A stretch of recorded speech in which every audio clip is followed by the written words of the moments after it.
Hello and welcome to Daily Spark TV. Today we are talking about stepping out in faith in your business. My guest today is Sharon Jawo. She's an author, an entrepreneur, and also works in ministry. Sharon is a wife and a mother as well. She has her BSW, her MSW, and her own unique amusement business. Sharon aids in teaching at the youth ministry at her church. She also serves as a business coach for many startup businesses.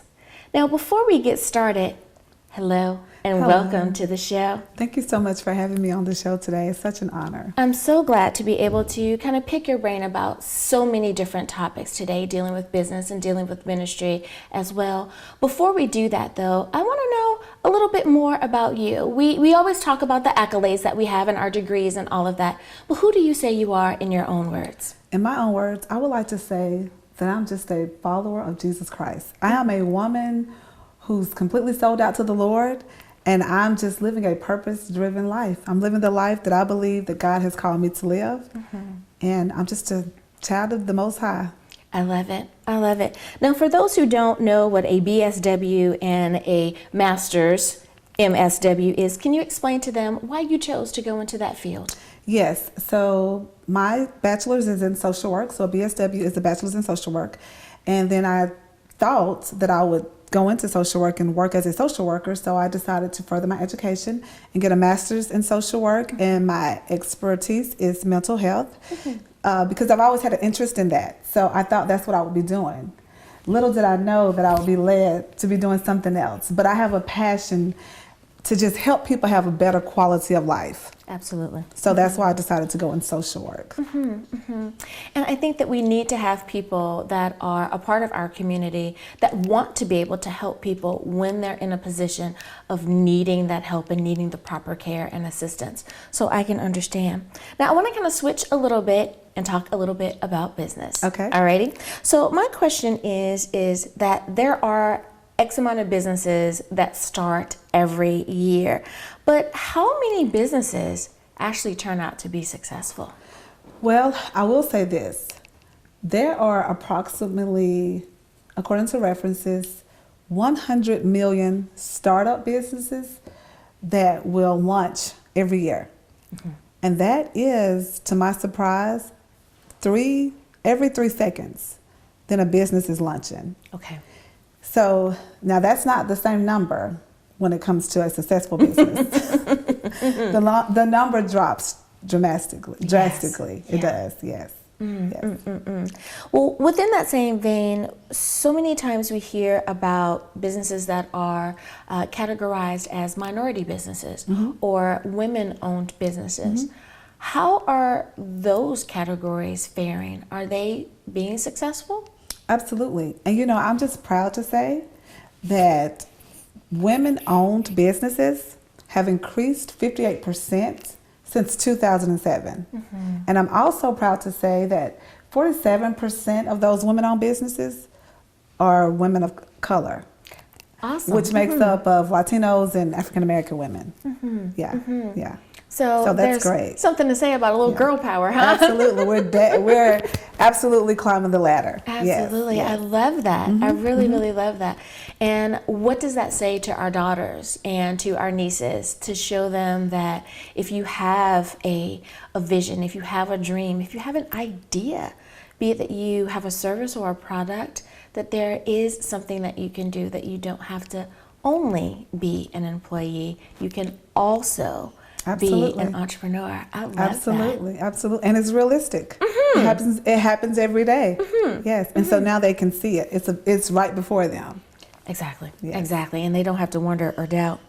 Now, for many people, they don't understand the difference between, if there's a difference, and I'd like for you to touch on it. We hear small business, and then we hear the word entrepreneur.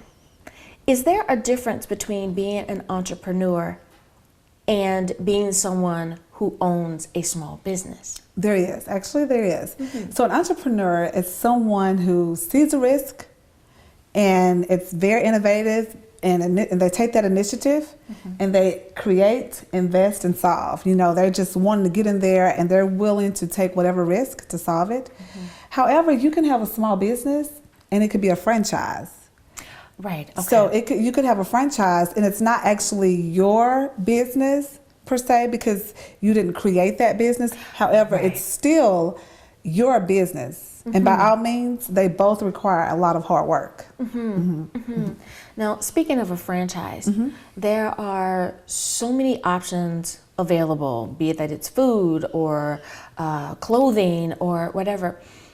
How should someone determine which franchise is for them? Should it be, I want to own something that I myself would frequently go to? How can we help determine which franchise is for us? Well, you definitely have to have a passion for whatever you're doing.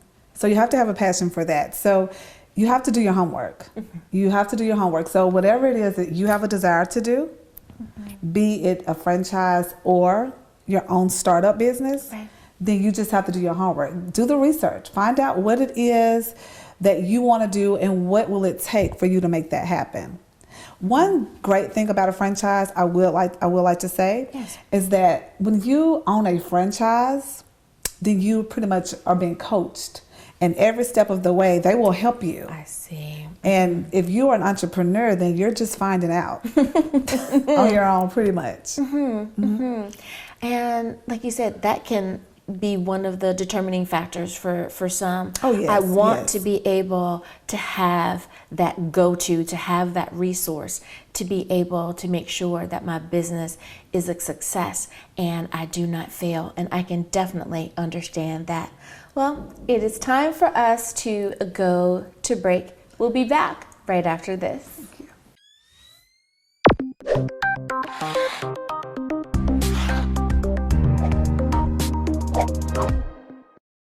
And we're back. Welcome. I want to ask you, Sharon, that so many times people are trying to figure out, should they include their faith? They say, I am someone who is of faith. It is important to me, but I also want to have a business. Now, depending on who they're talking to, they may say, don't mix the two. Right. But you also get the advice of that should be the basis of your business. Absolutely. What are your thoughts about that? Well, for me, then my foundation is Jesus Christ. So my foundation of everything that I do is spiritual. And I just believe that my steps are ordered by the Lord. So I have to include my faith in what I'm doing. However, I do believe that you should pray about things before you make decisions. I mean, I think that you can make decisions and they may be the wrong decision.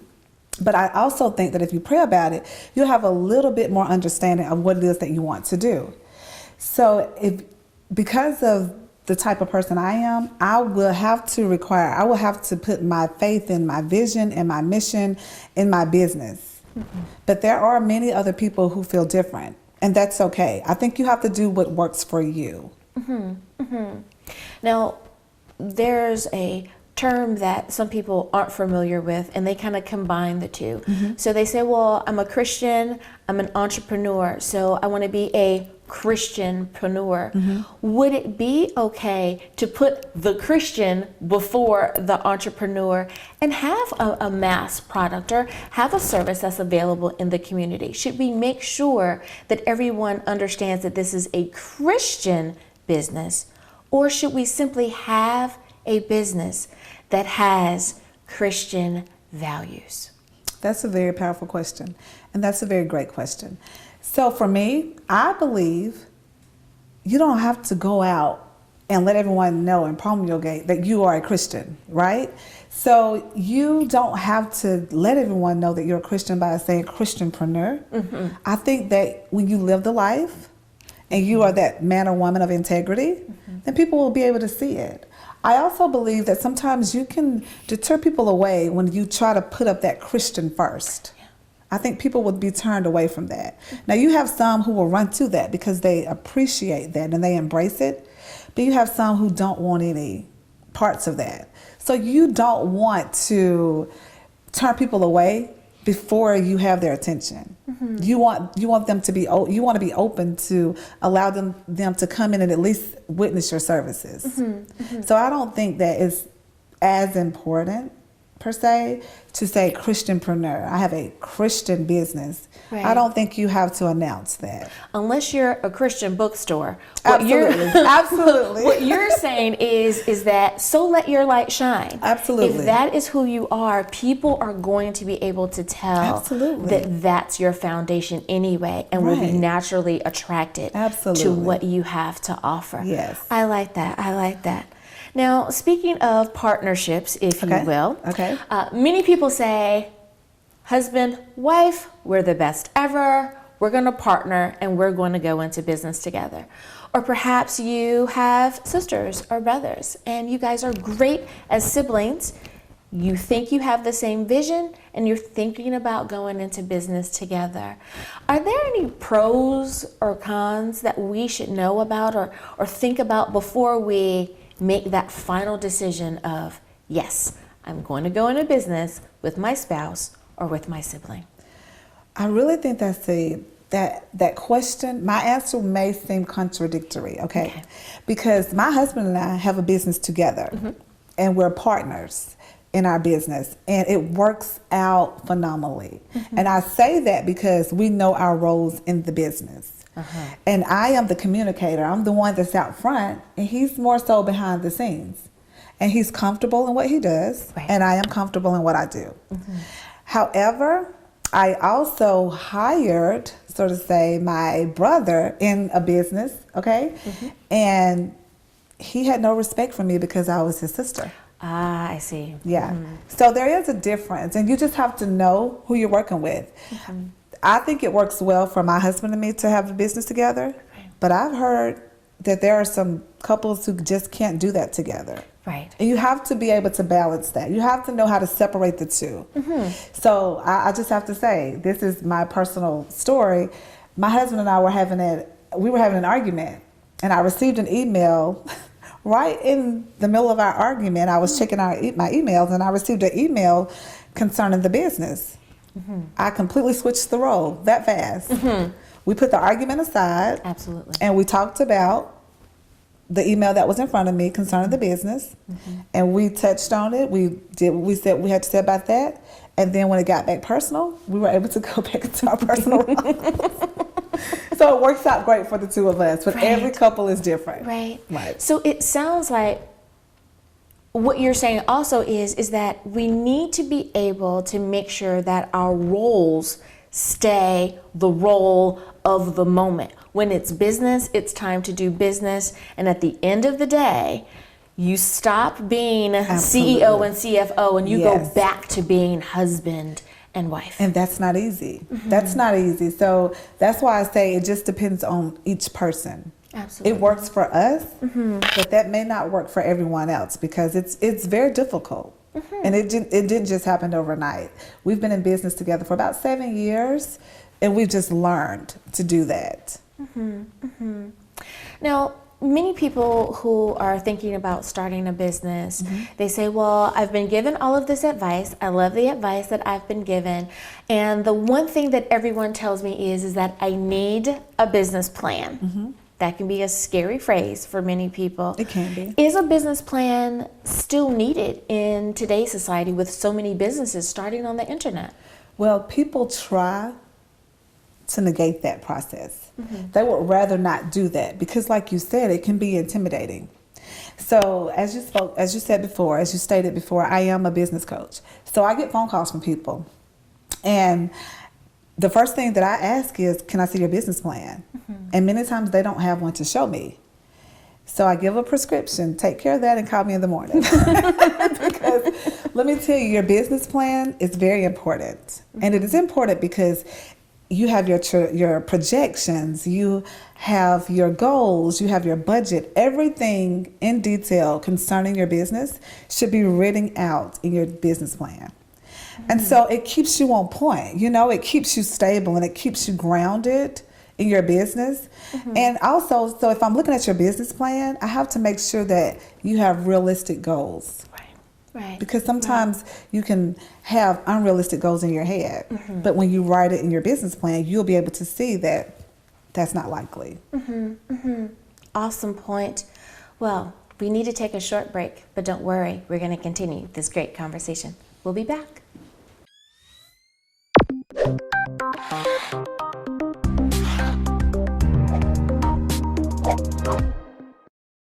Hi, I am Sharon Jawo. I am the author of Starting a Business, Allowing the Holy Spirit to be Your CEO. My book was inspired by the Holy Spirit. I have to say that. I started a business, and after starting that business, the Lord dropped in my spirit that it was time for me to write a book. And so that's exactly what I did. And in that book, I am motivating you and encouraging you to step out on faith and be the woman or man God has created you to be. Don't hold back. If you are tired of being sick and tired, and if you are looking at others and you are seeing them prosper and you are wanting to know how to prosper, how to be confident, how to have that better quality of life, that is what my book is written about. I just want to help break the barriers of fear, intimidation, and anything that comes in your mind to block you from going forth, or that clouds your brain from going forth, being that man or woman that God has created you to be. Starting a business, allowing the Holy Spirit to be your CEO, is more so like, I like to call it a manual. It's a small book. You can read it in a 30-minute lunch break. You can even read it during a bathroom break. It's and complete it. It's a very small book, but I tell you, it's so powerful and it's so rich, and it's filled with so many revelatory insights that can just help you be what you were created to be. Bring that king out of you, because you were born to be a king or a queen. So go forth, be great, and let God use you the way He created you to be. God bless.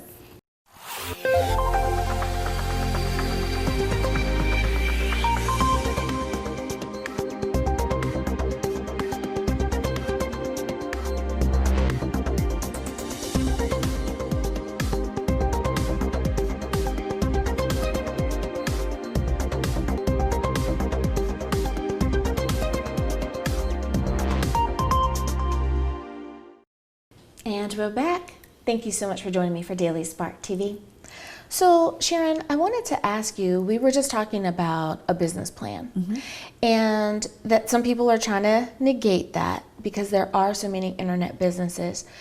In that same line, what is the difference between an internet business and the more traditional or storefront businesses? And is having a business plan better for one than the other? Could you touch on that a little bit more? Absolutely.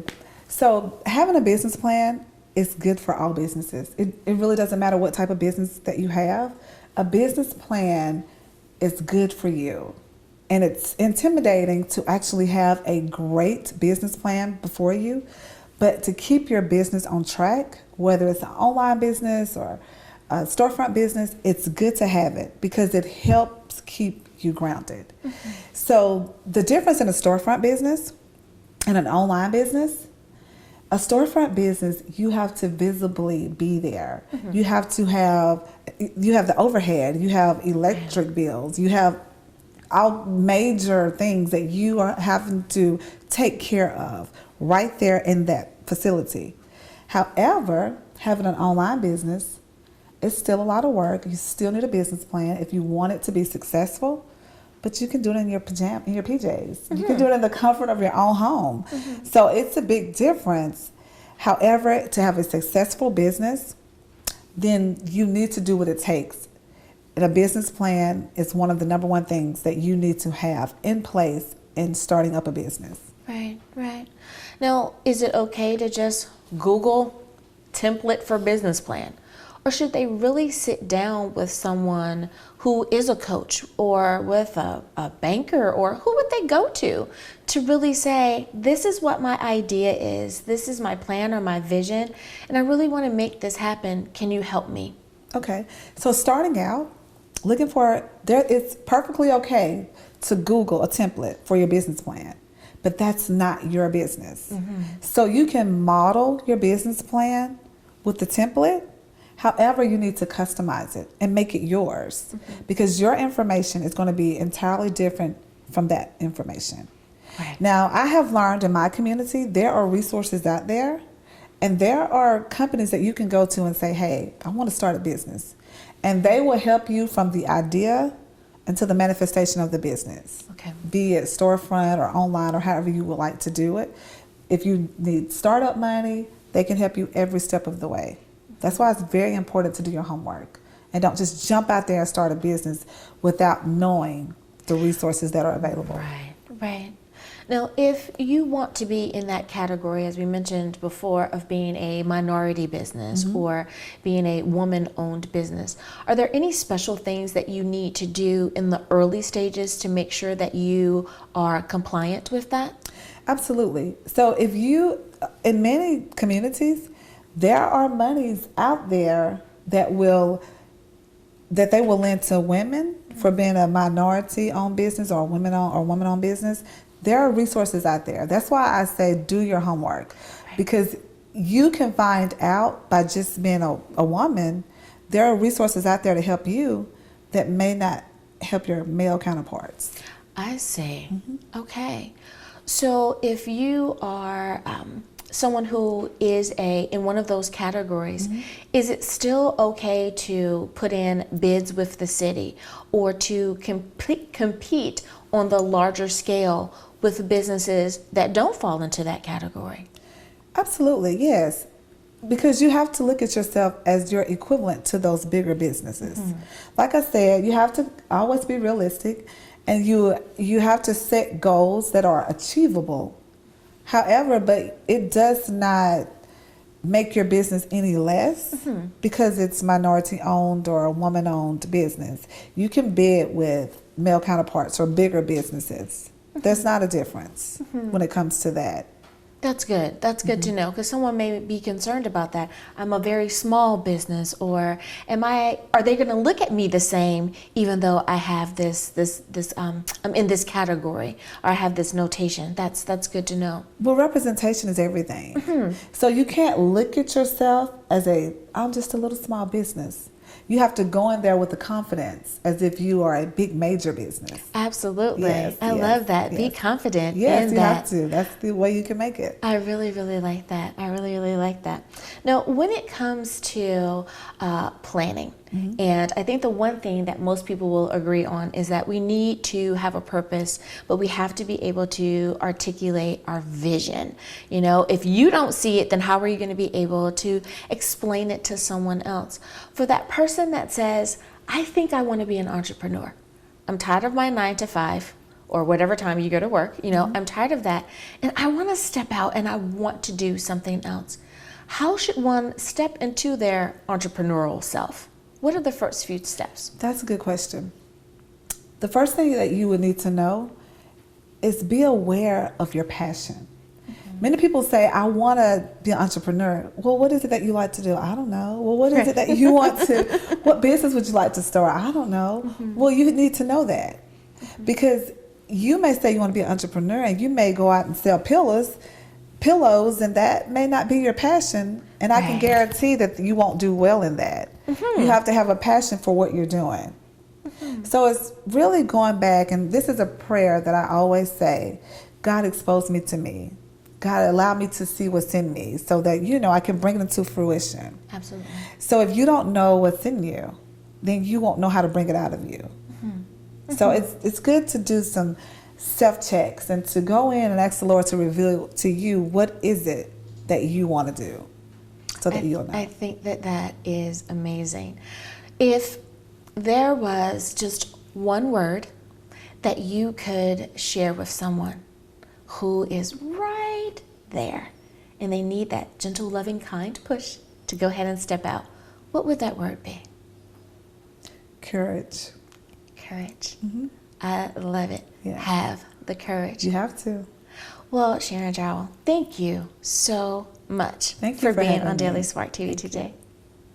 And thank you for tuning in. I hope that I have inspired you, enlightened you, and empowered you. Until next time, everyone. Bye-bye.